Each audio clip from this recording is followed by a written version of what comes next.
እድ ሳሚ ቤንጃ ዛሬ ቀኑ ያበደ ሊሆን ነው።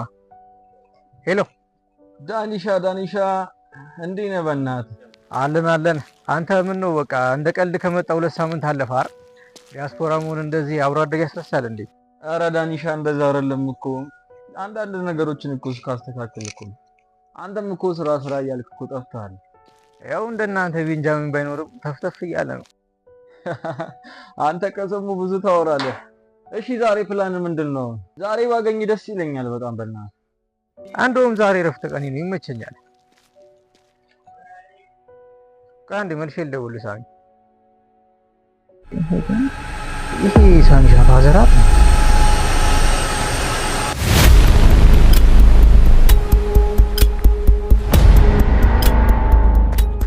እንዴ ምንድነው? ጋሼ ምንድነው? ማነው ገዝሮት ነው እንዴ? ተረጋጋ፣ እኔ ልጅ ተረጋጋ። እስኪ ልጅ ዳንኤል ተረጋጋ። ማን ስራ ነው በይ? ማን አባቱ ስራ ነው? ተረጋጋ እስኪ ልጅ ዳንኤል። እንደው አከራዬ ነው።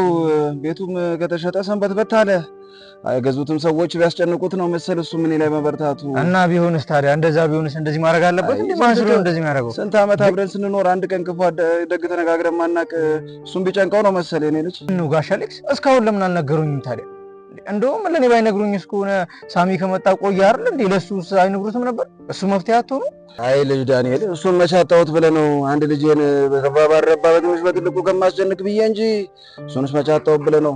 እቺን ትንሽ ረፍቱን ከምሻማበት እኔው በራሴ መፍትሄ ብፈልግ ይሻላል ብዬ ነው። ቢሆንም ተሳስቷል እኮ ጋሼ። አሁን እሱም ቢሰማ ከዚህ በላይ አይቀየሙትም? እሱማ ካለሱ ማን አለኝ ብለህ ነው። መንገዴስ ይቀራል ብለህ ነው። መቼም የቻልኩትን በራሴ ልሞክር ብዬ እንጂ። በል ልጅ ዳንኤል ዛሬ ቤታችን ናት። በተስኪያን ተሳልሜ ለምጣ አንተንም አላቆመህ። በል እንግዲህ የኔ ልጅ እሺ፣ ሰላም ሁኑ።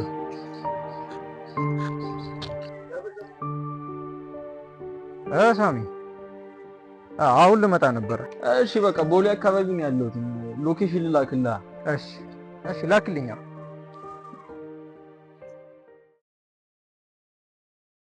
አደ ሳሚሻ አንጂ ሰላም ነው? አማኑ አለን። እንዴት ነው? በእናትህ እንዴት ነህ? አለን። እሺ አሪሻ አንተ ራሱ ምንድን ነው ይሉት እንግዲህ እንዴት ነው? ሰላም ነው አለሁልህ። እኔ የምልህ ሸገር እንዴት አገኘኸው? ግን አምሮባታል። ጊዜ ይመስል አይደል እንዴ? ሰፈራችን ሂጂ እኮ 1-2 ቀን እኮ እዛ ፋዘርን ማገኘኋቸውና እንዴ አንተም እኮ ስራ ዳር ነበር እንጂ እኮ ማዘርን ማግኘታቸው ነው። እሱስ ነግራኝ ነበረ። አረ ፋዘር ስትል አሁን አግኝቻቸው ነበር እኮ ስመጣ። እባክህ ማታ እኮ ደውዬለት እኮ ስልክ አላነሳልኝም። ደህና ነው በእናትህ? ዳኒ ግን ለምን የፋዘርን የቤት ጉዳይ አትታላችሁ? ያው ዛሬ ከአካባቢያቸው በሌለ ሲጨቃጨቁ ነበር እኮ። አረ እባክህ አዎ በእናትህ ትንሽ እኮ አሁን የቤቶችን ዋጋ እያየሁ እኮ በጣም የማይቀመስ ነው እኮ በእናትህ። ምን ባደርግ ይሻላል? እንዴት መሰለህ አሁን ያለው እዚህ አዲስ አበባ ላይ ሆነ ለመናገር በጣም ውድ ነው ቤቶቹ። 30-40 ሚሊዮን የሚባል ነገር አለ።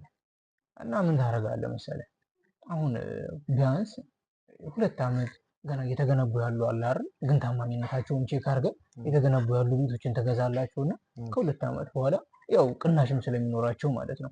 ከ2 ዓመት በኋላ የሚረከቡ ቤቶች አሉ። አሁን ሰሞኑን የሆነ ማስታወቂያ እያየሁ ነበረ። ቴምር ሪል ስቴት የሚባል ሰምተህ ታውቃለህ? አዎ አንዳንድ ማስታወቂያ ነበር እዛ ያለው። ጎበዞች ናቸው እነሱ። ኦልሬዲ ወደ 8 ሳይት ማለት ነው አስረክበው ሰው ኦልሬዲ እየኖረበት ነው።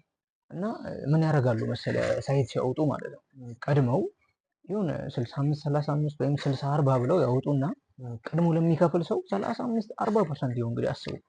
እኔ በጣም ነው አንዳንዴ የሚያስደነግጡኝ። ያተርፋቸዋል ወይስ ማለት 65-35 ማለት 65% ከፍዬ 35ቱን ይተውልሃል ማለት ነው። አይገርም? እንደዚህ ተጀምሯል። አሁን ሀገራችን ተለውጣለች በጣም እንዴ። እሺ የት አካባቢ ነው ግን ይሄ ነገር የሚገኘው? ሳር ቤት። አይገርም? አቀልድ የምር እንዴ ሳር ቤት እኮ የፋዘር የድሮ ሰፈር እኮ ነው እንዴ። አታውቅም እንዴ አንተ? በስመ አብ አልመጣልኝም ነበር። ታዲያ የሚገርም ነው። ፋዘርን በጣም ነው ደስ የሚላቸው። አስበዋል ሳር ቤት ላይ። በዛ ላይ ደግሞ ቅናሹን ውስጥ አገኝ አስቡ። እንግዲህ አሁን ባለ 2 መኝታው ቢያንስ 15-16 ሚሊዮን ብር ነው የሚሆነው። አሁን የተገነባ ያለው እስከ 10 ሚሊዮን ብር ነው የሚሆነው። 65% ሲቀነስልህ አስበው 6 ሚሊዮን አይደርስም። አራቀልኝ አስበዋል 6 ሚሊዮን በማይደርስ ዋጋ አንዴ ተከፍልና ከ2 ዓመት በኋላ ፋዘር እንዲገቡበት ታደርጋለህ። ያው ባለ ሶስቱ ምናምን አላቸው ግን ያው ለፋዘር ባለ ሁለቱ ይበቃቸዋል ብዬ ነው። እሱ ይበቃቸው ነበረ ግን 2 ዓመት ምናምን ነው እኔ ከእናንተ ሰፈር እንዲቆዩ የምፈልገው አለ። አይቺ ግፊቷ ስኳሯ ምናምን ነገር አለች እና የሚከታተሉ ሰው ያስፈልጋልና ትክክል እንጂ እኔም ጋር እኮ ቢቆዩ እስከዛ ድረስ እኔም እስከመላለስ ነበረ። ግን ብቻቸውን እንዲሆኑ አልፈልግም ነበር። ለዛ ነበር የፈለኩት። እኔ ኃላፊነቱን ወስዳለሁ። ምን ይደረጋል መሰለህ አንተ ቤት አለ አይደል? አንተ ስትሄድ አሁን ተመልሰው ወደ ዲሲ ከዛ ፋዘር አንተ ቤት ይሆናሉ። እኔም እየተመላለስኩ በደንብ አያቸዋለሁ። አጋዥ እንቀጥርላቸዋለን። እንደዛ ከሆነ ዳኒሻኒ በጣም ደስ ይለኛል። ዛሬውኑ ብንጨርስ ደስ ይለኛል። እውነት እኔ በጣም ፋዘርም ሰርፕራይዝ እናደርጋቸው እኮ በቃ እንሂድና የሆነ በኋላ የሆነች ነገር እንጠራለን። በጣም ቆይ